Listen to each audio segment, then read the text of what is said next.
Почему армия красная?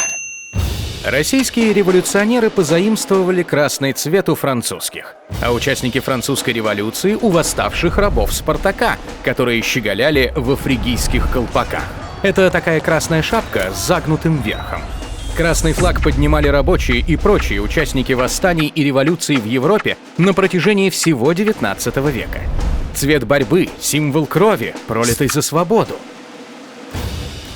В России красное знамя впервые развернули в 1876 году возле Казанского собора в Петербурге во время первой политической демонстрации.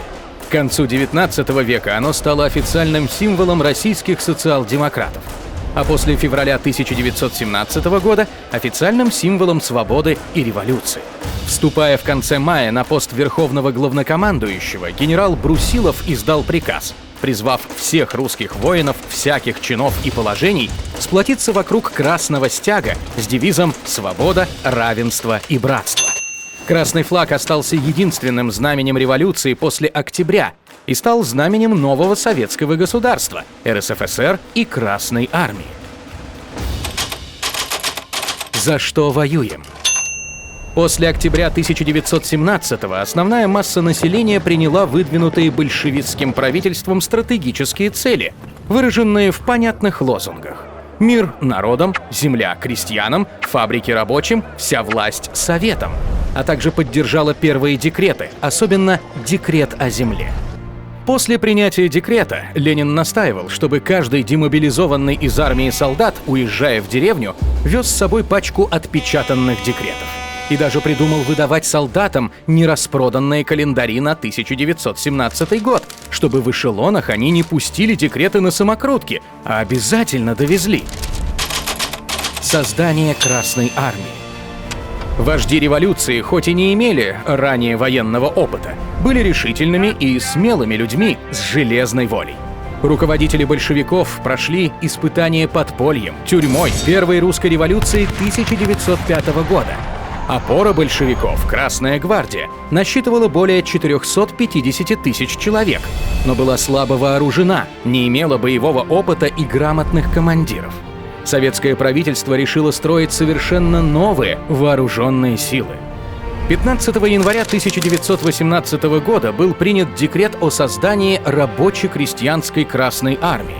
Армию хотели строить на принципах добровольности и классового подхода, чтобы туда не проникли враги революции. Однако добровольный принцип не способствовал укреплению дисциплины. Правительство изменило подход и приняло традиционный принцип формирования армии – всеобщую воинскую повинность. Троцкий. Лев Троцкий становится народным комиссаром по военным делам и председателем Реввоенсовета. Его боевой опыт равен нулю, но именно он за 2,5 года сделает Красную армию непобедимой. Троцкий настаивает на всеобщей мобилизации. 29 мая 1918 года было издано постановление о переходе к всеобщей мобилизации рабочих и беднейших крестьян в рабоче-крестьянскую Красную армию. Центральный исполнительный комитет считает, что переход от добровольческой армии ко всеобщей мобилизации рабочих и беднейших крестьян повелительно диктуется всем положением страны, как для борьбы за хлеб, так и для отражения обнаглевшей на почве голода контрреволюции, как внутренней, так и внешней. Спустя месяц Пятый Всероссийский съезд Советов утверждает первую Конституцию РСФСР. Статья 19 признает обязанностью всех граждан республики защиту социалистического отечества и устанавливает всеобщую воинскую повинность. Почетное право защищать революцию с оружием в руках предоставляется только трудящимся. На нетрудовые же элементы возлагается отправление иных военных обязанностей. С августа 1918-го Троцкий следит за успехами Красной армии из вагона своего поезда. За 2,5 года только по официальным данным он проехал больше 100 тысяч километров. Вместе с Троцким в вагонах постоянно находится секретариат, типография, телеграфная станция, радио, электрическая станция, библиотека, гараж и баня. Это не были просто инспекционные поездки. Нет. Работа поезда была теснейшим образом связана со строительством армии. с воспитанием ее, с управлением ею и со снабжением ее мы строили армию заново, притом под огнем. Дисциплина насаждалась Троцким с крайней жестокостью. Его приказ: если какая-либо часть отступит самовольно, первым будет расстрелян комиссар части, вторым – командир. В Свияжске он расстрелял до 40 коммунистов из бросившего позиции рабочего полка. После декрета о призыве на службу мужского населения в возрасте от 18 до 40 лет к весне 1919 года в Красной армии насчитывалось уже 1,5 миллиона человек. К концу этого года около 3 миллионов, а к концу 20-го до 5 миллионов. Военспецы и комиссары. Новой армии остро не хватало обученных командных кадров, а быстро вырастить их было невозможно. Поэтому стали широко привлекать бывших офицеров царской армии. Почти 400 царских генералов и десятки тысяч офицеров вступили в Красную армию. Это примерно столько же, как воевало в рядах белогвардейцев. На ответственные военные должности ставили не заслуженных революционеров, а офицеров старой школы. Их называли военными специалистами, военспецами. Из 20 начальников фронтов 17 были офицерами царской армии, а начальники штабов при них были старыми офицерами все до одного. История осудит не нас, оставшихся на родине и честно выполнявших свой долг, а тех, кто препятствовал этому, забыл интересы своей страны и заискивал перед иностранцами, явными противниками России и в прошлом, и в будущем. При этом оставался открытый вопрос: не предаст ли бывший офицер, не перебежит ли на сторону белых? Для повышения моральной стойкости красных войск, а также контроля за военспецами, весной 1918 года в рабоче-крестьянской Красной армии был введен институт военных комиссаров. Воинской частью руководили сразу 2 человека – командир и комиссар. Последний был наделен особыми полномочиями. В лице наших комиссаров мы получили новый коммунистический орден самураев, который без кастовых привилегий умеет умирать и учит других умирать за дело рабочего класса. Символы гражданской. Бронепоезд. Характерной чертой гражданской войны было отсутствие четкой линии фронта. Не было оборонительных рубежей большой протяженности, борьба шла за отдельные города и пути сообщения. В такой маневренной войне важную роль сыграли бронепоезда. Их переоборудовали из обычных товарников буквально за несколько дней. Вагоны обшивали стальными листами, укрепляли досками и шпалами, на платформах устанавливали артиллерийские орудия, в бортах делали бойницы для стрельбы из винтовок и пулеметов. Брали первый попавшийся паровоз, обкладывали его котел мешками с песком для защиты от пуль. Вот и все, бронепоезд готов. Десятки таких передвижных крепостей бороздили бывшую Российскую империю от Украины и Кавказа до Дальнего Востока, решая исход скоротечных сражений. За годы войны у экипажей бронепоездов появилась даже особая мода – кожаные куртки и штаны. Большинство команд формировались из матросов. Для них обслуживание техники было привычным делом. Матрос в кожанке на бронепоезде стал своего рода символом гражданской войны. Тачанка. Хоть и не очень многочисленная, армия анархиста Батьки Махно представляла собой сложного противника. А все из-за своей высокой подвижности. Повстанцы совершали рейды со скоростью до 100 километров в день. Им это удавалось благодаря тачанкам, повозкам, заряженным 2, 3 или 4 лошадьми. Пехота на тачанках не замедляла движение конницы. На тачанку ставили пулемет «Максим». А это называется щечки. А это как называется? В случае необходимости вести огонь можно было прямо с повозки и даже на ходу. Но обычно все-таки перед боем пулемет снимали и ставили на позицию, потому что тачанка была довольно заметной мишенью. Вскоре тачанку заимствовали буденовцы. На вооружении Красной армии она оставалась до тех пор, пока существовала кавалерия как отдельный род войск. Буденовка. Создавая вооруженные силы, советское правительство озаботилось и тем, чтобы революционная армия получила свою форму. В 1918 году прошел конкурс на лучший эскиз, победителем которого стал известный русский художник Виктор Васнецов. Васнецов любил рисовать былинных богатырей и воинов прежних эпох, поэтому и обмундирование, которое он придумал, выделялось необычным стилем. Застежки шинели красноармейца были стилизованы под кафтаны стрелецкого войска. Суконная шапка формой напоминала остроконечный шлем древнерусских богатырей. Ее поначалу так и называли «богатырка». Однако потом к шапке приклеилось другое название – «Буденовка» в честь героических воинов первой конной армии Буденова. Есть версия, что Васнецов начал разрабатывать новое обмундирование еще до революции. Именно в такой форме, стилизованной под древнерусскую, должны были пройти парадным маршем по Берлину и Константинополю наши воины-победители. И будто бы даже успели пошить какое-то количество форменных комплектов, которые потом достались красноармейцам. Орден Красное Знамя. Необходимость отмечать подвиги солдат и командиров Красной Армии почувствовали уже в гражданскую войну. Сначала у молодой Советской Республики не было собственных орденов, поэтому за отличия на фронте награждали дорогим оружием, шашками или револьверами, а еще ценными подарками. Осенью 1918 года было принято решение создать собственный революционный орден.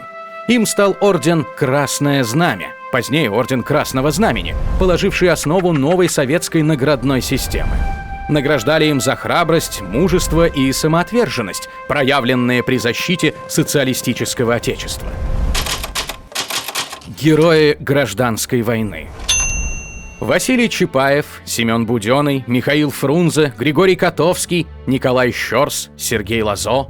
Эти и другие имена героев гражданской войны в СССР знали со школьной скамьи. Эти красные командиры романтизировались, о них писали книги, снимали фильмы. Чапаев вышел на экраны в 1934 году. Съемки были закончены за 2 недели до премьеры. Афиши выпустить не успели, но с первого же показа кинолента вызвала невероятный ажиотаж. Василий Иванович стал одним из самых популярных персонажей советского кинематографа и героем многочисленных анекдотов. На самом деле фамилия командира дивизии звучала иначе – Чапаев. Это был талантливый командир, пользовавшийся уважением сослуживцев, но Василий Иванович вряд ли стал бы легендой, если бы не литературный талант комиссара Дмитрия Фурманова. Здравствуйте. Я Фурманов. Здравствуйте. Назначен к вам в дивизию комиссаром. Знаю. После гражданской войны Фурманов написал книгу о героической смерти своего командира и изменил в его фамилии одну букву. Потом братья Васильевы решили снять о Чапаеве фильм.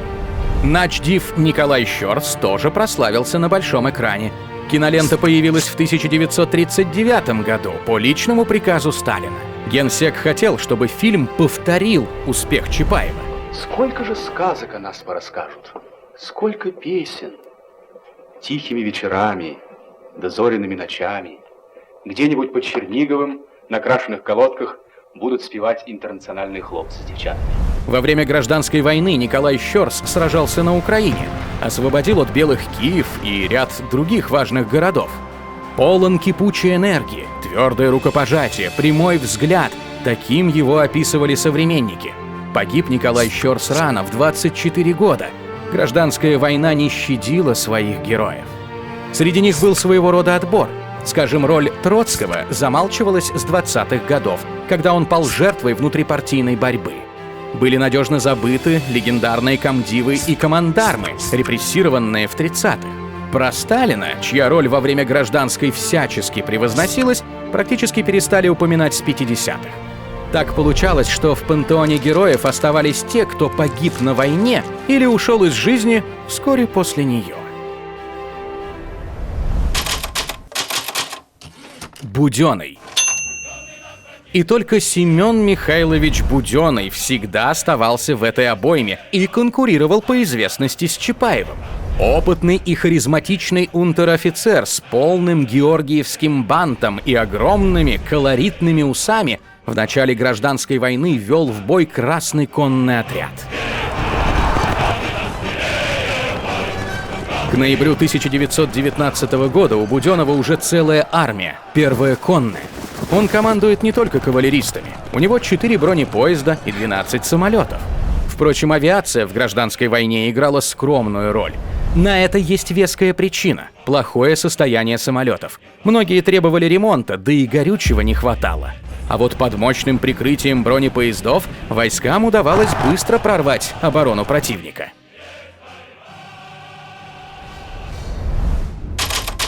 Буденовцы в польском походе. В сражениях гражданской войны огромные участки часто были вообще не заняты войсками, либо прикрыты очень слабо. Именно этим и пользовалась первая конная армия. 20 тысяч кавалеристов и несколько десятков бронеавтомобилей. Стоило всей этой массе войти в прорыв и начать громить тылы противника, как фронт сыпался. Конармию перебрасывали с одного направления на другое, используя для мощных наступательных операций. Весной 1920 года главная опасность для Советской Республики исходила от Польши. Польские войска заняли Минск и Киев. Первую конармию срочно перебросили с Кавказа на Украину. За 52 дня конармия преодолела 1200 километров, по пути еще столкнувшись с махновцами. Сосредоточившись в районе Умани, буденовцы ударили как раз в стык между двумя наступавшими польскими армиями. Этот прорыв в корне изменил ситуацию на фронте.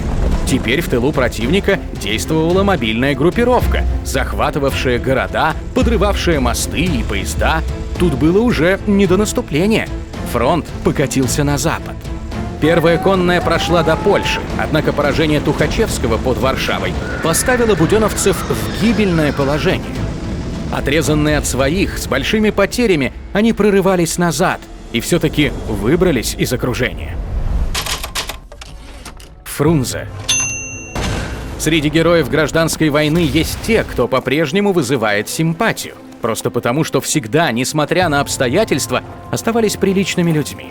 Михаилу Васильевичу Фрунзе, известнейшему красноармейскому полководцу, довелось поставить не одну точку в той войне – и на Колчаковском фронте, и в Средней Азии, и в Крыму.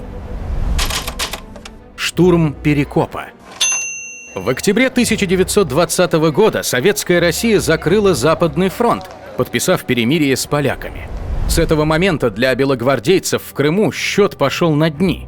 Теоретически полуостров представлял собой почти неприступную крепость. На узком Перекопском перешейке было возведено 2 линии обороны.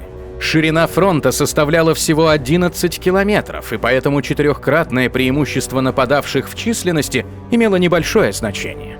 Почти 200-тысячная армия красных вместе с союзным корпусом махновцев под общим руководством Михаила Фрунзе попросту не могла развернуться для удара всей массой. И все же Фрунзе приказал 7 ноября атаковать в лоб. Под огнем пулеметов красноармейцы карабкались по обледенелым склонам древнего Перекопского вала, построенного много веков назад для защиты от кочевников. Лопатами и топорами они рубили колючую проволоку. Другая штурмовая группа ночью с проводниками из местных жителей бродами пошла через залив Сиваш. Атакующие несли огромные потери, но в конце концов у белогвардейцев не выдержали нервы. Многие покинули позиции, даже не дождавшись прорыва. Врангелевцы спешили к крымским портам, чтобы вместе с семьями успеть погрузиться на корабли и навсегда покинуть Россию.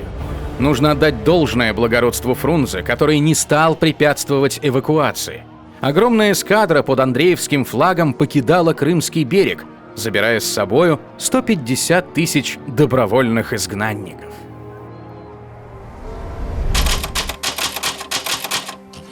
Террор. В реальной истории нашей смуты, революции и гражданской войны ни та, ни другая сторона не могла избежать организованного террора. И белым и красным нужна была армия, и требовался хлеб, чтобы ее кормить. А его в разоренной стране можно было взять только силой. Так что мобилизации и реквизиции пришлось проводить всем правительствам, которые хотели хоть сколько-нибудь усидеть у власти.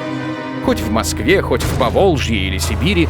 И подавлять возмущение крестьян, не желавших за так отдавать хлеб или снова идти воевать, и снова непонятно за что.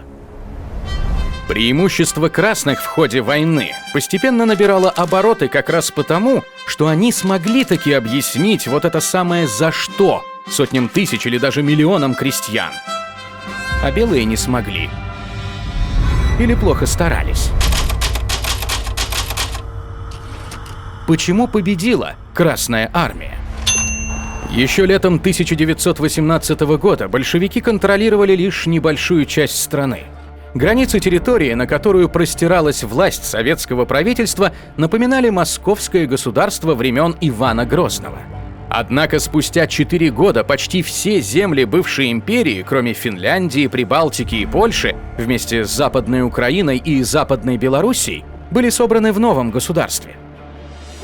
В 1922 году под руку центральной власти вернулся Дальний Восток. Это стало концом гражданской войны. В голодные годы Красная армия кормила и обещала лучшую жизнь. Большевикам верили, а тех, кто не хотел верить, заставляли. Говоря о причинах победы красных, историки обязательно вспомнят, что контроль над обеими столицами и центральными районами страны давал возможность Совету народных комиссаров опираться на крупные людские ресурсы для пополнения рабоче-крестьянской Красной армии, использовать военные запасы бывшей царской армии, а также относительно развитую сеть коммуникаций для переброски войск на угрожаемые направления. Силы противников советской власти были разделены территориально и политически, а помощь им со стороны иностранных государств была недостаточной, чтобы достичь решающего перевеса. Иностранная интервенция в некой перспективе белым больше вредила. Они выглядели ставленниками интервентов, а Красная армия освобождала родину. Наконец, красных просто было больше. В ходе войны советскому государству удалось создать мощные вооруженные силы, насчитывавшие к ноябрю 1920 года почти 5,5 миллионов человек, с четкой организационной структурой и централизованным руководством. И впереди у Красной армии был большой путь.